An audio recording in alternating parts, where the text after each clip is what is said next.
I'm certainly glad to be here today, talking to the wonderful students and faculty here today at First Baptist Christian Academy. It is my honor and privilege to be here. My father did found Bishop Lynch High School in Dallas, which is now the largest private high school in the state. He founded that school in 1965, and it still goes on. That is his legacy and part of mine. I am thrilled to be here. The first thing I want to say to all you students is, when you go home tonight, I want you to thank your mom and thank your dad for making the sacrifice to send you to this wonderful parochial junior high and high school, because you're going to get an education that's going to aid you for the rest of your life. I have a competitive edge in life. My competitive edge was I had great parents, great faith, and a great education, and you have the same, so please take advantage of it. As Mr. Cullen said, I did play football at the University of Texas. I played football at the University of Texas in 1969 and 1970 when the Longhorns won 30 straight games, 2 consecutive national championships. I'd like to tell you Warrior students here today, I was a great football player at the University of Texas. I only had 2 small problems. Number 1, I was too small. Number 2, I was too slow. And the position I played was called the bench. But anyway, that's a joke. You're supposed to laugh. And I played my last 2 years at North Texas State, did better there. But anyway, I want to tell you about my background. I grew up in a family of faith. Faith has formed me throughout my entire life, and through all my ups and downs in life, my faith has sustained me. But let me give you some of my background so hopefully you know where I'm not headed to. You see, I was doing real well about 38 short years ago, almost 39 now. I was 28 years old, living at home with my folks in Dallas where I grew up at, and I had kind of a menial job. I was sacking groceries, making about $3 an hour. And there's nothing wrong with sacking groceries, nothing wrong with making minimum wage, but I kind of felt with my college education and my background that maybe I should be doing something a little better than that. Anyway, I had a bad attitude. And the name of that convenience store I was working at was located in a rough neighborhood there in northeast Dallas. The name of that convenience store, it was called a Stop and Rob. That's another joke. But anyway, one day the boss walked in, looked over at me, said, "Son," he said, "Son, you got a bad attitude." And I said, "Yes, sir, I know it, sir, but I'm trying to change." He said, "Son, help me change." And the thoughts raced through my mind, how is this man going to help me change? A raise, a promotion, what's he going to do for me? I said, "Sir," I said, "that's great." I said, "How are you going to help me change?" And he said, "Boy, you're fired." I said, "Oh, no," and I went home at night to my folks' house. I went into a depression for several weeks.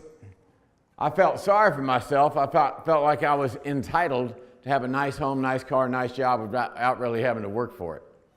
Unfortunately, a lot of people have that same problem. They feel like they're entitled. So my family has a history of mental illness, and I went into a deep depression for about 4 or 5 weeks.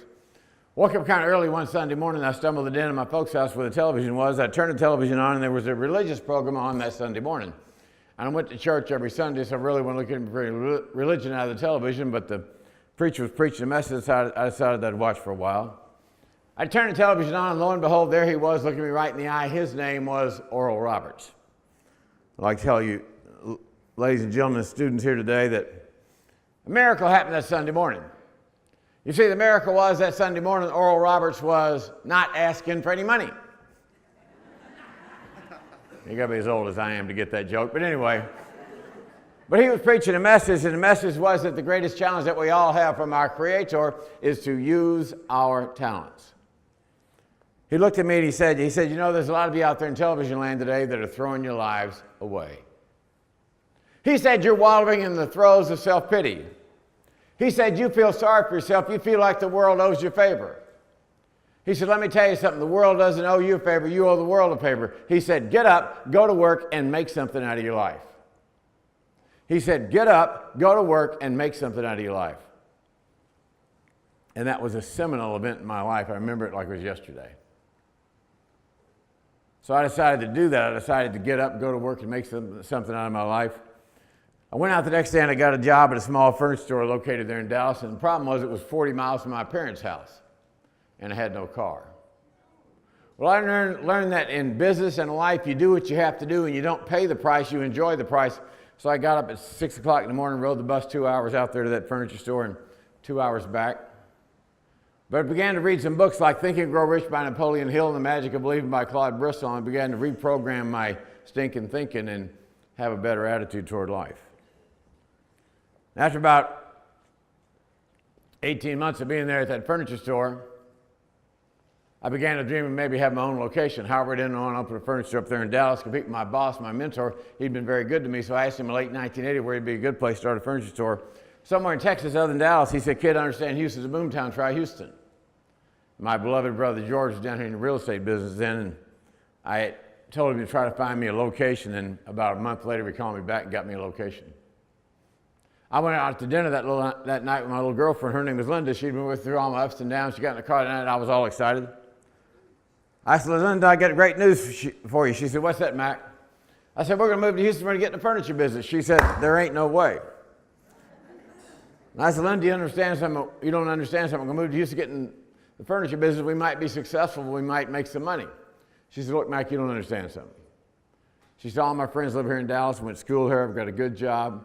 My church is here. I'm not moving to Houston. I'm not getting in the furniture business with you." Well, I had learned students are going to be successful in life. Above all, you have to be persistent, never give up. So I kept asking her that night and asking her. Finally, about 11 o'clock, I asked her about the 40 time, and she got very frustrated with me. She slammed her hand there on the dashboard.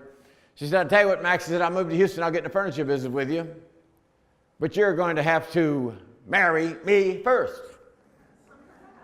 And I got to thinking to myself, this woman has put me on a difficult decision. But then I came up with what I consider to be an entrepreneurial brainstorm. I thought to myself, where else can I get an employee this cheap? I said, "You got a deal."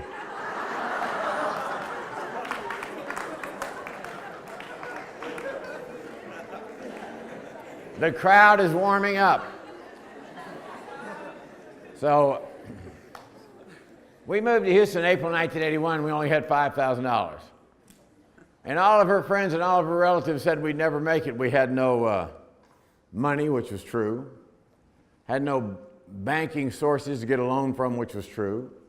I didn't know anybody in the furniture business, which was true. I didn't know anything about Houston, which was true. Had all these reasons why we're going to fail. But you know what?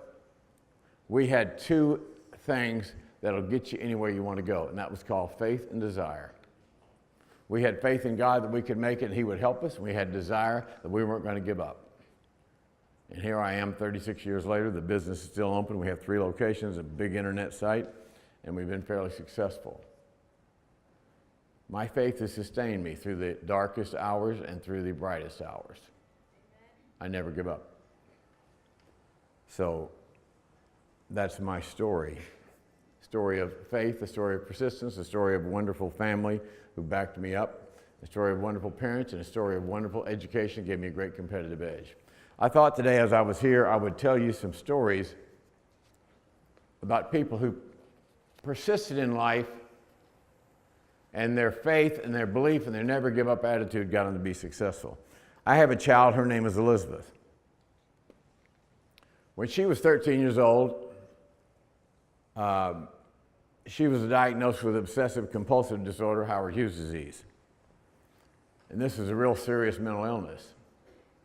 And we took her to several area psychiatrists up there in North Houston, and they said they'd never seen such a case as bad as this before, and this child would never amount to anything, that we should put her in a home for people with chronic mental illness and forget about her so it wouldn't interrupt our lifestyle. But you know, I don't worry about my lifestyle. I worry about my children and my family. And I'm not a buyer, I'm a seller. And I wasn't buying all that. So her mother searched the internet trying to find a place that would help her, and I talked to the people I knew at Texas Medical Center. And finally one day when her life was a total wreck, she dropped out of school, she couldn't go to school, she was doing all these rituals and compulsions. We took her to the Miniger Clinic in Kansas, which had a clinic there for teenagers with OCD. And I never forget putting her there that night, and her little face pushed up against the plate glass window, screaming at her mother, "Mom, please don't leave me here," because she felt like we were going to leave her in that mental institution for the rest of her life. That was her perception, that was her reality. Couldn't have been further from the truth, but that's what she thought. Well, after about 8 weeks, because of her faith and the help of the good Lord and the doctors and nurses and therapists, she got better and came back to Houston. And she had been kicked out of the private school where she was going because she was too much trouble. And she enrolled at Westfield High School. and did better for about a year. Then she had another relapse, went back into vinegar, which at that time had moved to Houston. And then one of the proudest days of our life was 2 years later watching that child walk across the stage at her high school and get a high school diploma, because she said she'd never graduate high school. Then she tried college 2 or 3 times and failed miserably because, you know, mental illness is a cruel disease. No one knows who it may strike or why. Mental illness never goes away, it lasts forever. My child will always be walking on the edge of a cliff. I cannot keep her from falling. And then one last gasp at college, she decided to go to Loyola University in Chicago because her friend was going to school there. And she went up there and she enrolled in the field of social work. And also about this time, she began to realize that work was life's greatest therapy. Her father was real big on work. And her work was helping other people like herself with mental illness. As she worked with people with mental illness, she helped herself because work is a great therapy. So she enrolled there at Loyola Chicago in the School of Social Work. And she had this wonderful teacher that taught her the first year and became her mentor. And she asked this lady, she said, "Why are you a social worker?" She said, "You know, I grew up here in Chicago. My parents are very, very wealthy." She said, "But every Thanksgiving and Christmas and Easter, they would take us to a soup kitchen and we would feed the homeless." And she said, "I always worried about and fretted over the fact that we had so much and these other people had so little. And that's why I became a social worker." She said, "And I got my undergraduate degree at Loyola. I used to write to Mother Teresa all the time. And Mother Teresa would write her back. And at the end of every letter, Mother Teresa would put, 'P.S. really must come visit us.'" So when she graduated from Loyola undergraduate, before she got her MSW, Master's Social Work, she took a couple years off, got on the plane, and flew to Calcutta, India, never knowing if she would find Mother Teresa, just on a whim. That night, she slept on a cot 8 feet away from Mother Teresa, and she lived there for 2 years. And they would go out and care for the least, last, and lost, and the people that were dying in the streets of leprosy and AIDS and tuberculosis, these highly communicable diseases. And Mother Teresa had one rule, that these social workers that worked with her could not wear gloves or masks, even though it was medical protocol, because she wanted these dying people to have the humanness of touch in their dying hours, and nobody ever got sick. And one day Mother Teresa said to her, she said, "Pack a change of clothes, we're going on a trip." And they flew across the world, and they landed in St. Peter's in Rome, and they were walking through St. Peter's Basilica, and there was millions of people there in that churchyard, helicopters everywhere, TV cameras and all this stuff. And Liz's teacher is a tall woman, Mother Teresa's diminutive little lady, and they're walking through the millions of people. And Mother Teresa said, she said, "I don't understand what's going on. Why all the commotion? Why all the hubbub? Why all these people are here? What's going on?" She said, "Mother Teresa, you really don't get it, do you?" She said, "No, I don't. What's happening?" She said, "Mother Teresa, they're here for you." Imagine that, leading a life built for others. And that's what you're learning here at FBCA, how to lead a life built for others. My parents never took a selfie. My mother never took a selfie. She took a family 24/7, 365. That's all that mattered to her. We're family, faith, community.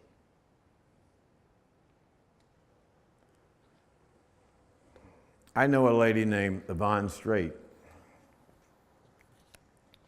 Yvonne Strait's 88 years old. She has more energy than I do. Incredible person.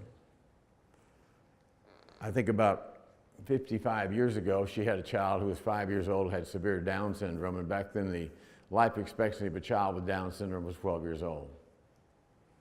So they told Yvonne to put her child in an institution and not to fret over that her child would never amount to anything. Well, Yvonne wasn't buying that, so Yvonne started a small school over in Houston by the Galleria called Briarwood School for children with learning disabilities. And they started out, they rented some classrooms from a local church, and it was a Christian school. They had 3 small classrooms. And since then, I've adopted a child named Regina who went to Briarwood also, and Regina had 8 years of total global neglect, so she was a problem. She's almost 18 now. But I asked Yvonne, after Regina had had a couple issues at the school, was Regina the toughest child she'd ever had there at Briarwood? She said, oh no, not by a long shot. I said, well, who was? She said, it had to be this boy I had in the first couple of years of Briarwood named Tracy. She said Tracy was incorrigible, he was horrible, he disrupted every class. She said, I wanted to kick him out of school 4 or 5 times, but my faith wouldn't let me kick him out because I believed in this child. I believed I could help make him better. And she said, I kept working with Tracy. And they were renting space in a Methodist church. And finally, one afternoon, Tracy escaped out of the classroom and climbed up on the top of the church and was threatening to jump off the top of the church and kill himself. And Yvonne was down there on the ground insisting he come down. And finally, she talked him into coming down off the roof, and he wanted her to kick him out of the school. And she said, I'll never kick you out of the school. I'm going to stay with you till I make you better. And sure enough, Tracy got better, and 2 or 3 years later went off to a different high school. Yvonne, now in her 80s, was at Briarwood about 6 years ago, and she was talking to people that still teach there. She's chairman emeritus. She doesn't teach there anymore. And this good-looking guy came running down the hall saying, hey, Miss Straight, Miss Straight, Miss Straight, do you remember me? Do you remember me? She said, no, I really don't. She said, oh, yeah, Miss Straight, you got to remember me. You got to remember me. I was your favorite student. She said, no. She said, who are you? What's your name? He said, Miss Straight, it's me, Tracy. She thought to herself, oh, my goodness. I'm surprised you're not in jail. So she said, Tracy, you look great. She said, where do you live, Tracy? He said, I live in Los Angeles. And she thought to herself, that's not good, the land of fruits and nuts. She said, Tracy, do you have a job? He said, oh, yeah, Miss Straight. He said, I got a good job. She said, really? She said, what do you do? He said, I'm on television. He said, have you ever seen my show? She said, no, I don't watch much television. What show were you on? He said, I'm on Cheers. What do you do? I'm a bartender. His name is Woody Harrelson. And 2 years ago, Woody Harrelson came to Briarwood,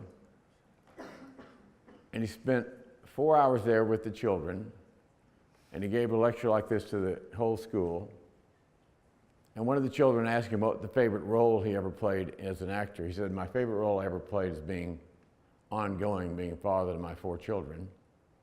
Then he went to Brookwood, which is a home for adults with learning disabilities that Yvonne runs, and he cried the entire time and said it was the best day of his life. Yvonne's faith saved his life.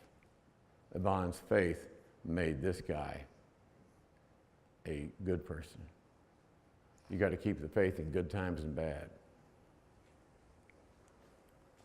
I was at Gallery Furniture a couple weeks ago, and I was trying to sell furniture. That's what I do.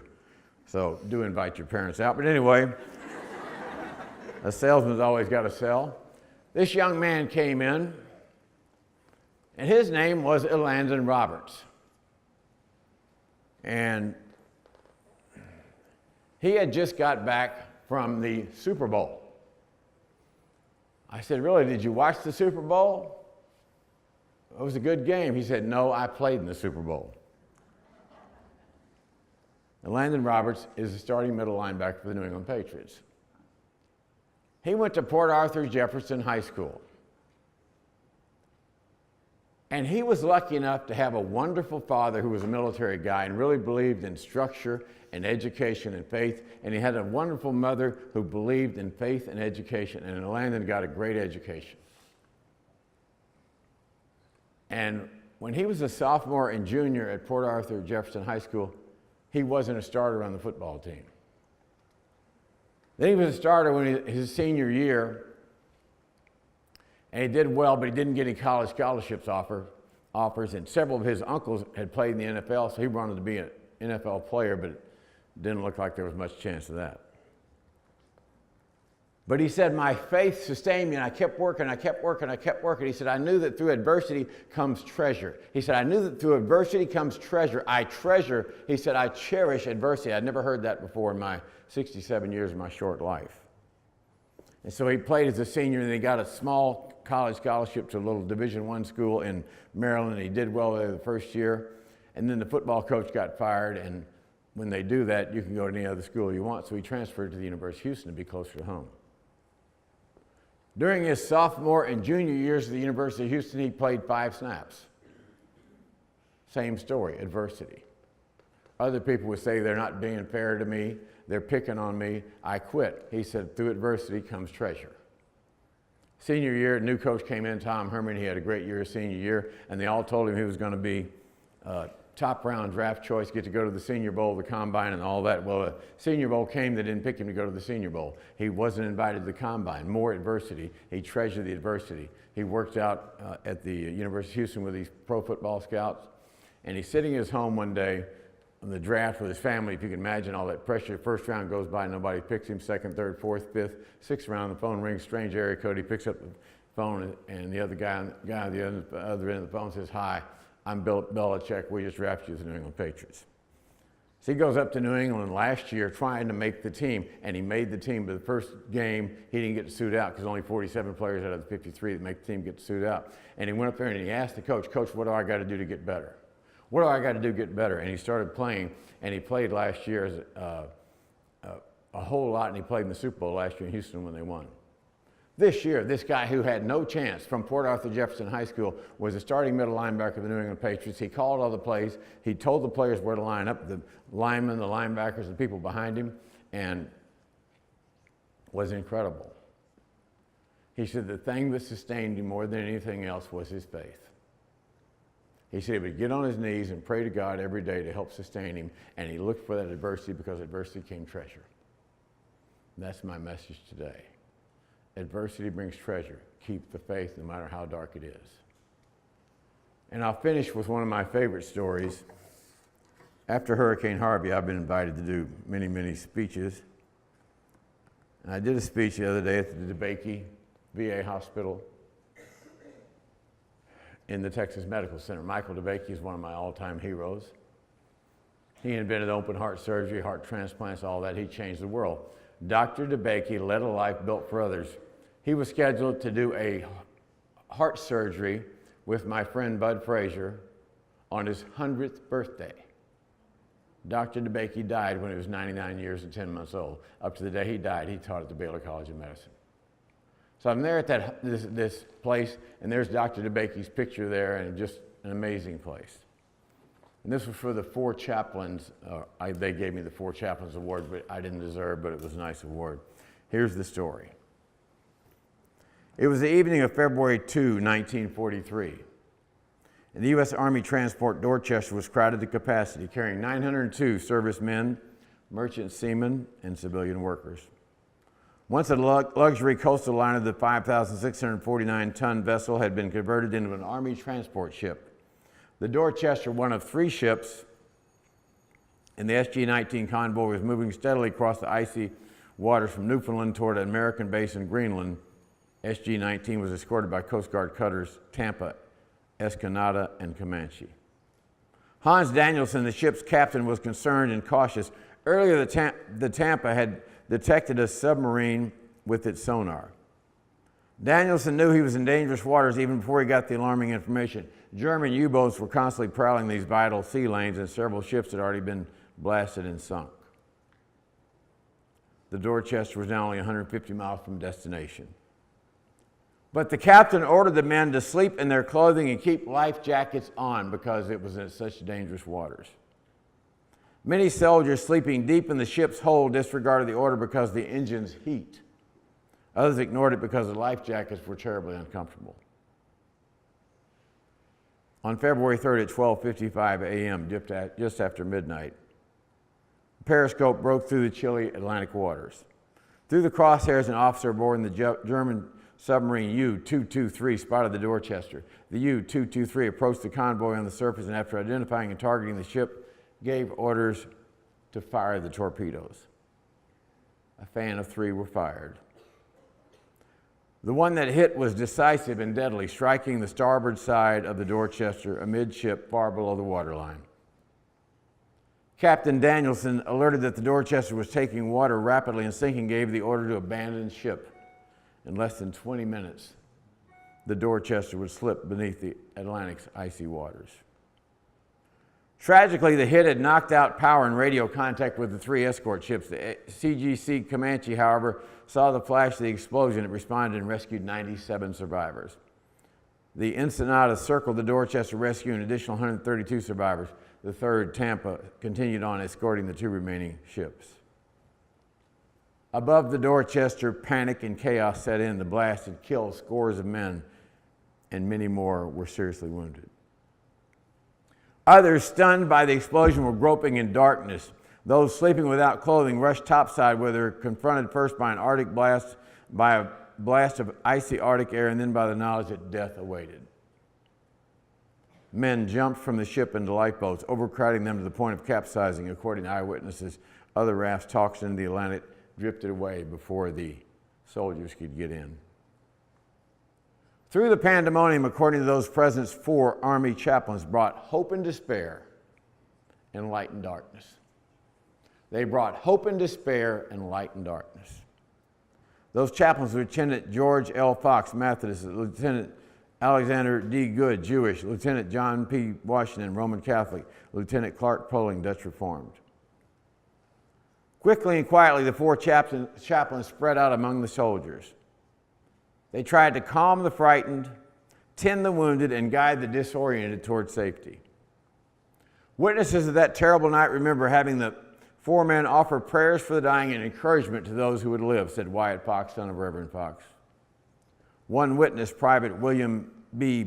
Bednar, found himself floating in oil-smeared water surrounded by dead body and debris.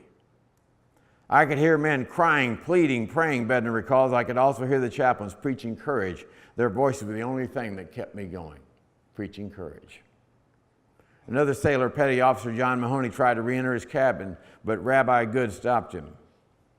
Mahoney, concerned about the cold Arctic air, explained he had forgotten his gloves. Never mind, Rabbi Good responded, I have 2 pair. The rabbi then gave the petty officer his own gloves. In retrospect, Mahoney realized that Rabbi Good was not conveniently carrying 2 pair of gloves. The rabbi had decided not to leave the Dorchester. By the time most of the men were topside, the chaplains opened a storage locker and began distributing life jackets. It was then that engineer Grady Clark witnessed an astonishing sight. When there were no more life jackets in the storage room, the chaplains removed theirs and gave them to 4 frightened young men. They removed their life jackets and gave them to 4 frightened young men. It was the finest thing I have ever seen or hope to see this side of heaven, said John Ladd, another survivor who saw the chaplain's selfless act. Ladd's response is understandable. The altruistic actions of the 4 chaplains constitutes one of the purest spiritual and ethical acts a person could make. When giving out their life jackets, Rabbi Good did not call out for a Jew. Father Washington did not call out for a Catholic, nor did the Reverends Fox and Poling call out for a Protestant. They simply gave the life jackets to the next man in line. As the ship went down, survivors in nearby rafts could see the 4 chaplains, kneeling, arms linked and braced against the slanting decks. Their voices could also be heard offering prayers. Of the 902 men aboard the U.S. Army transport Dorchester, 672 died, leaving 230 survivors. When the news reached American shores, the nation was stunned by the magnitude of the tragedy and the heroic conduct of the 4 chaplains. Valor is a gift. Valor is a gift, Carl Sandburg once said. Those having it never know for sure whether they have it until the test comes. Valor is a gift. Those having it never know for sure whether they have it till the test comes. Your education here at FBCA will teach you the gift of valor, so when the test comes, you can ace it as did the 4 chaplains. Thanks very much.